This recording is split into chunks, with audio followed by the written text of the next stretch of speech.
Hey Libra, it's Empress Rose here. Welcome to your reading. These are general readings, so we take what works, sleep what doesn't, as with everything in life. If I don't catch your wavelength or storyline right now, check your other major placements. See if we can't connect energies over there. So, okay, Moonology. We're starting off with the Oracle decks of Moonology and Work Your Light. We have about 6 cards here. This is interesting.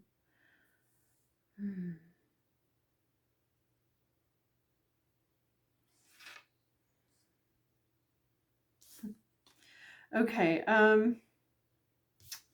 Keepers of the earth, you are not alone. Ancient ancestors stand beside you. So animal spirits, or even the ancestors that have gone before you are with you now, helping to guide you, not in a way where it doesn't feel like you have to do a lot to receive that guidance. It feels like they're here supporting you, guiding you.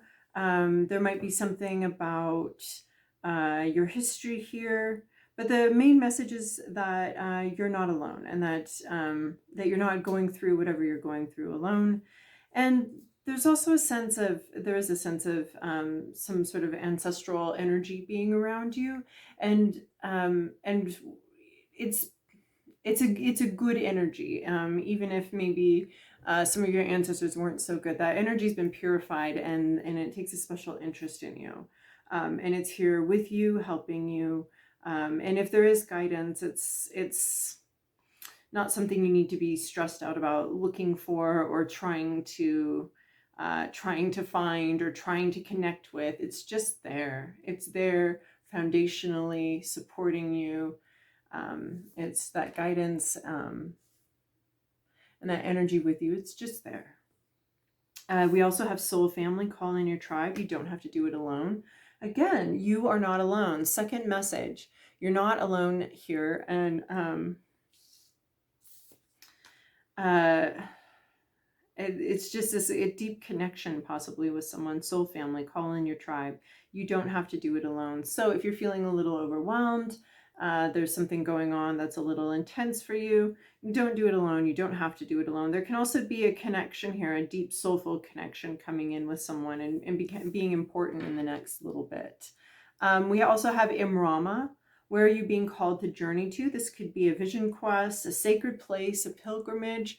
It could be a physical journey, or a journey of your mind, a sort of a vision quest type thing, which of course can be done in any location and without movement. But it could also represent planning a trip, or wanting to go somewhere, or needing to go somewhere. A pilgrimage to maybe a sacred space, someplace that's very important to you, and returning to that place, maybe for this renewal, maybe you're going to a family reunion at your hometown, right? A little pilgrimage to someplace that's important to you. Returning.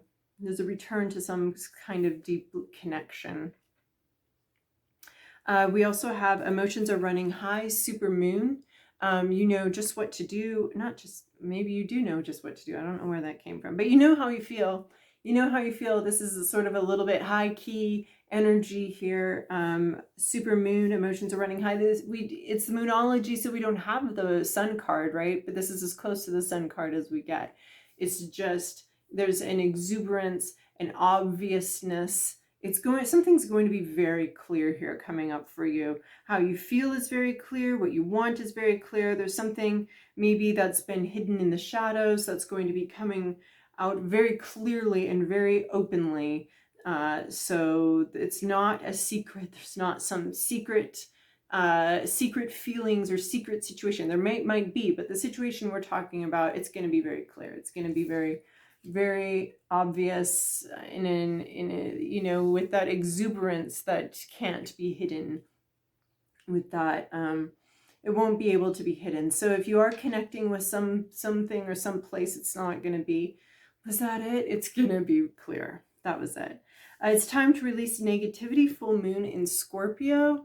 So the end of maybe a time when you felt the need to be defensive about a situation, or protective about a situation. So you don't need to, it's time to release that negativity. You don't need to be quite as protective or quite as defensive. You can let that go a little bit and relax on that. Allow more positive dreams, or more, I mean, maybe if this is like a family reunion or something like that, you're thinking more about, it would be a good time to be like, hey, you know what, everybody changes. Maybe my cousin that typically makes fun of me has changed, or allowing something to be different, allowing others to be different, allowing others to have changed and be more positive. So not just expecting the worst out of family or the worst out of a situation, but allowing maybe even some hope to come in, or some positive expectations maybe to come in here, instead of just feeling like it's always going to be like this. Oh, they're always like that. Allowing other people to have grown and changed, and allowing a situation to be more positive than what maybe you're used to, or what you've come to expect of the situation. So allowing expectations to be a little bit more high key or positive. And then we have be bold, make the first move, cardinal moon. So be bold, make the first move, not necessarily brash, not necessarily rushing or anything, but you know, you may need to do something here. You may need to initiate something, make the first move. I'm seeing like an awkward situation where you offer the olive branch. You say, you know, in this metaphor where we're talking about some kind of family reunion where you approach your cousin who's always been an asshole and you're like, hey, how's it going? Like, you approach them with your positive energy and your transformed energy. So there's like some sort of return or journey or pilgrimage to some sort of place where you might be connected with people or connected to the place. I guess the family gathering idea that keeps showing up as a metaphor here is, you know, your ancestors would want to be there. You know, those who've passed on might be among you in spirit, and then soul family, and then returning someplace of deep connection, letting go of negative expectations, and maybe even being the one to offer the olive branch. You know what you want, you know how you feel, you know where you want things to go. So that as a metaphor, I mean, you could be returning back to, I don't know, I see returning here, but I mean, you could be going someplace, and maybe you travel a lot or something, and you're feeling very negatively about it, or, oh, this isn't going to work, or, but just allowing yourself to have some positive expectations, and maybe making sure you're the one bringing the positivity. If there's a shift in how you relate to somebody, you bring that shift, you offer that olive branch. You maybe even initiate the trip, the journey. You plan some sort of trip to connect with somebody. But yeah, don't worry so much about it going terribly or it going bad. But you may need to you know, make it, and the first move can often be planning, or something like that. You know, it's not necessarily jumping forward into something. It could be planning the jump forward or something like that. So maybe you're planning a trip here. All right, Libra, this is, well, we're cutting the deck actually first here. Okay, Libra, this is your past, your present, your inner landscape. What's at issue? Your environment, to-do list, possible outcome. Fascinating. We got one reversal here, which wasn't expected. In your recent past, we have reverse Seven of Voices, the truth coming out. Something that may have been hidden, may have been secret, has come out. Yeah, Seven of Voices in the upright would be wanting to win by keeping a secret or lying. So the truth has come out in your recent past. You've been able to see something that was hidden from you before. You've been able to understand something that maybe someone kept from you, or so maybe some lies or some misunderstandings were cleared up. Maybe some lying, or you discovered some lies and something, or maybe you revealed something Maybe you were the one that did the revealing back here, revealing how you truly felt, or revealing, because the Seven of Voices in the upright would normally be lies and obfuscation and secrets. So you either revealed a secret or a secret was revealed to you. At any rate, the lie or the obfuscation or the secret was dropped, and what was lying behind it was revealed. The truth was revealed. In your current situation, you have strength here. A situation requiring all of your inner strength, all of your patience, all of your your inner strength and your patience. The situation, something here seems to be going on forever, and you're really having to hold back your energy. It'd be like this, emotions are running high, like full moon, but we're trying not to be a full moon. We're trying not to just go rushing out to that full moon. We're trying to maybe hold back a little, restrain ourselves, tame some sort of wild beast within. It's taking a lot of patience and a lot of work. It's hard, it's difficult, but it has to do with controlling yourself and maintaining some sort of faith and determination. The determination to not give in to something, to not give up on something. But it's I mean, the strength card is showing up here because it's highlighting that is an issue, that need for strength is an issue, that need for the waning strength. You're determined and you're standing your ground here, but it's hard. It's very hard. It seems like almost an impossible task. This beast is hungry, wants to run forward, and you're energetically holding it back so that it doesn't destroy a bunch of shit, right? And eat all your family and friends. In your inner landscape, your hopes, your fears, we have Muse of Inspiration. This is also King of Wands, Muse of Inspiration. This is someone who, this could be a person. This could be a person that's on your mind. This is hopes, fears.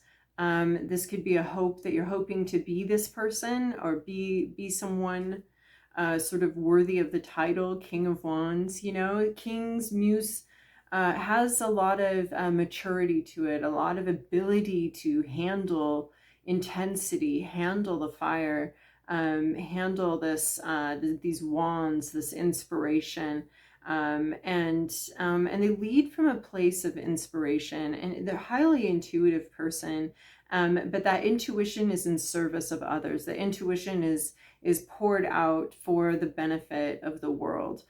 People tend to follow this Muse of Inspiration just without them really needing to try, male or female. I mean, that's, I do like the term, the gender neutral term here, Muse, so we don't get too confused.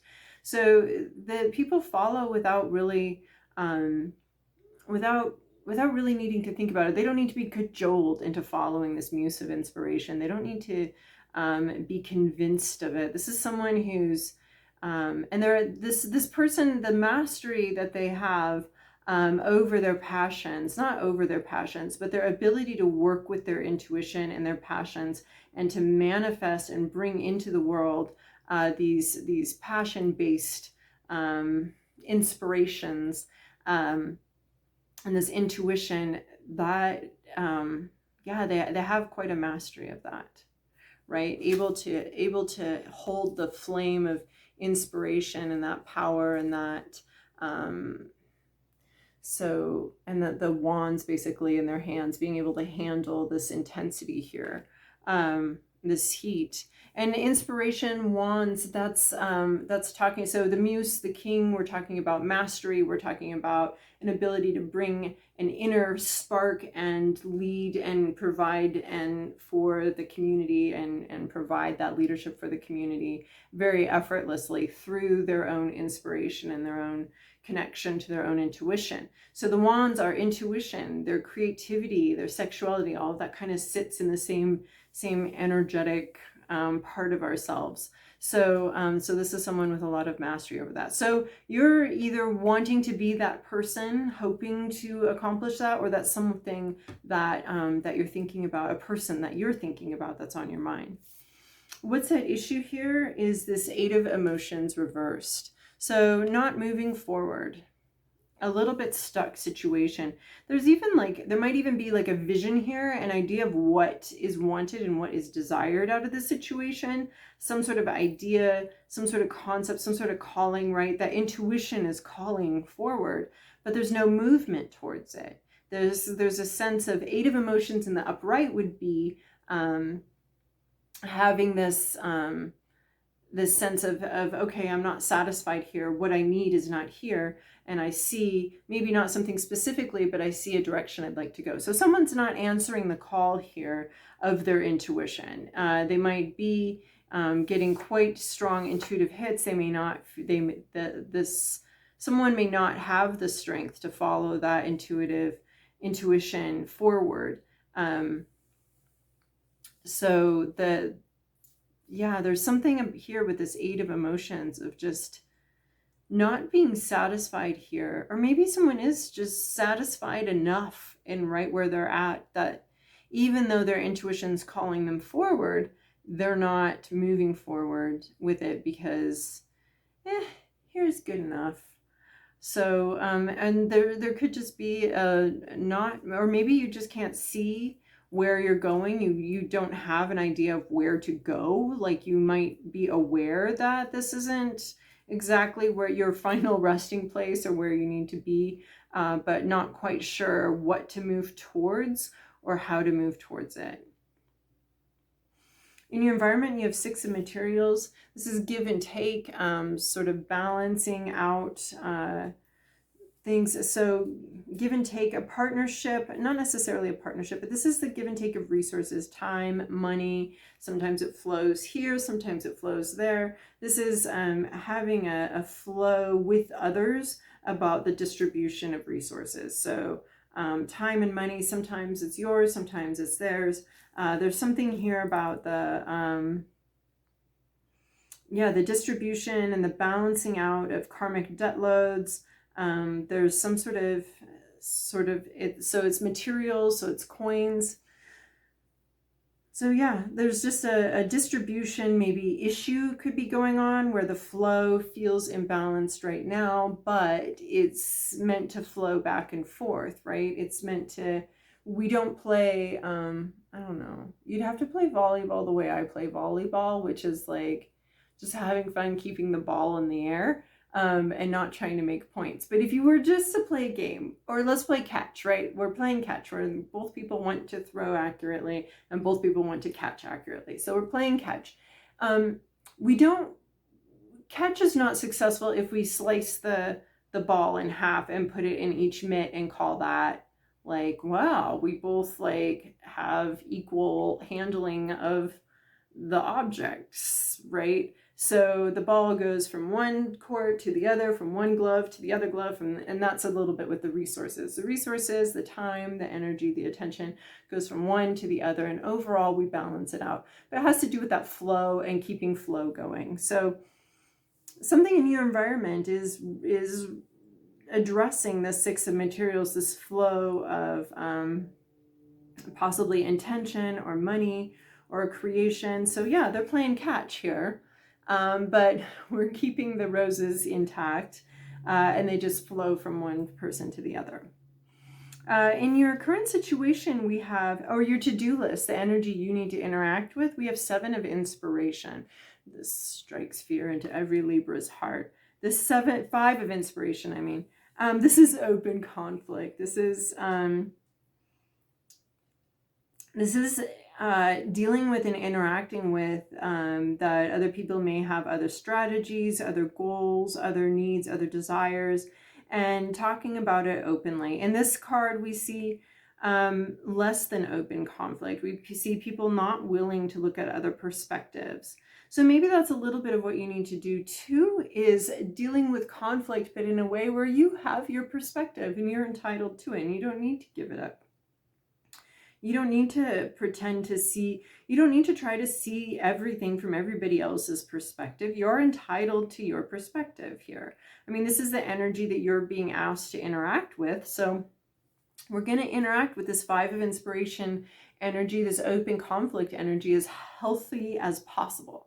We're going to interact with that. So you're entitled to your perspective. You're entitled to your needs and desires, what you want out of a situation, and you're entitled to your strategies. A really good way to understand that, though, is that the other people involved are also entitled to their strategies, to their hopes and desires, and their fears about a situation and what they want out of it. So this is openly dealing with that.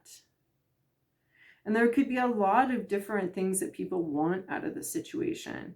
So if we've had secrets and lies in the past, and obfuscations, I want to say, this is about being more open about that. And it doesn't mean that you have to see everything from the other person's point of view and you have to agree with them or anything. This is a little bit of like, hold your ground. You've got your perspective. Everybody has their own unique perspective and you're entitled to your perspective.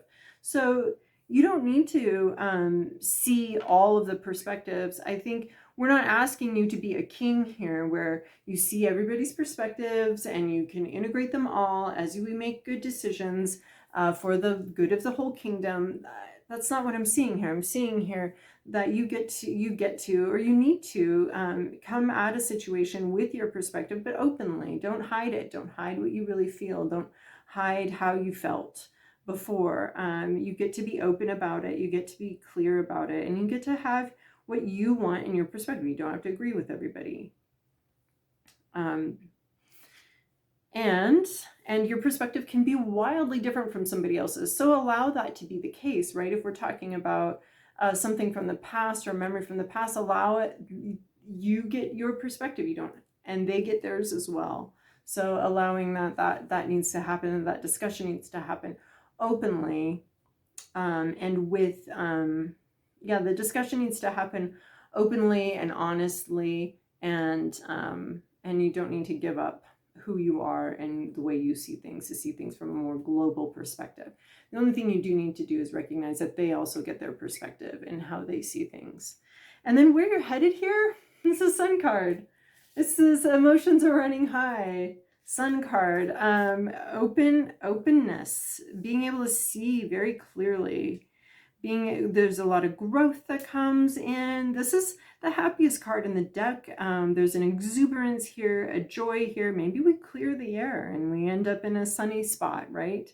So there's just this nice clarity here as these obfuscations and lies and silences maybe coming undone, and then now we need to talk about something out in the open. And then once this all clears the air, this is the happiest card in the deck. This is about connection, about understanding, about spiritual connection, about this joy and exuberance and growth, maybe even in the most unlikely place where we were not expecting it. So this is why you need to be releasing negativity, because you've got the Sun card coming up here. So, just because you share your perspective honestly, kind of try to trust that it could be taken very well, and it could be taken in the spirit that you're offering it, and you could end up someplace really cool. And even if there's not a restored relationship, or it doesn't all end up perfectly, at least you've got the clarity you want. At least you got that, because this was unacceptable. The obfuscations are cleared up, and there's just that beautiful, lovely clarity there. All right, Libra, I hope that that was helpful for you, and I'll see you guys in a fortnight.